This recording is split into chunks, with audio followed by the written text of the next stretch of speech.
What has a head and a tail, but no legs? The answer to this riddle is a coin.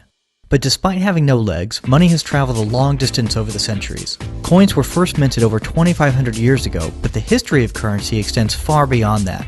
Hi, I'm Matt, discussing the history of money.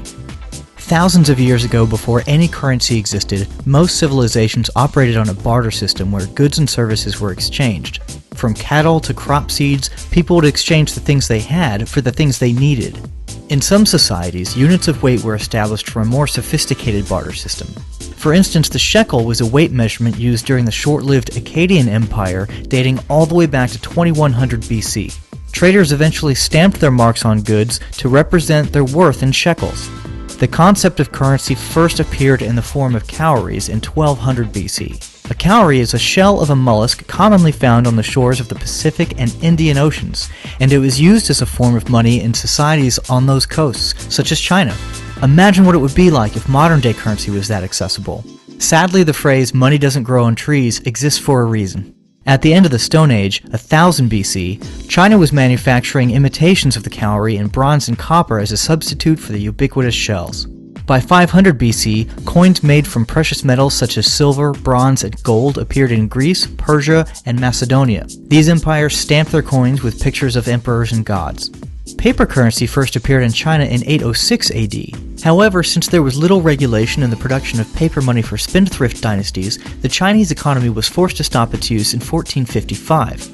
Contrastingly, the Incan Empire used gold dust, Native Americans used wampum, which were intricate strings of beads well into the 1600s. Paper currency didn't become significant in the Western world until the 17th century, first in Sweden, then in Scotland. It began as promissory notes, or official notes that promised payment for a product or service, which evolved into banknotes.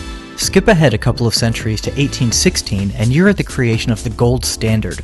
To avoid the huge inflation encountered by the Chinese economy back in the 15th century, England established guidelines for each banknote to represent a certain amount of gold. Across the globe, more and more countries began to create their own paper currencies.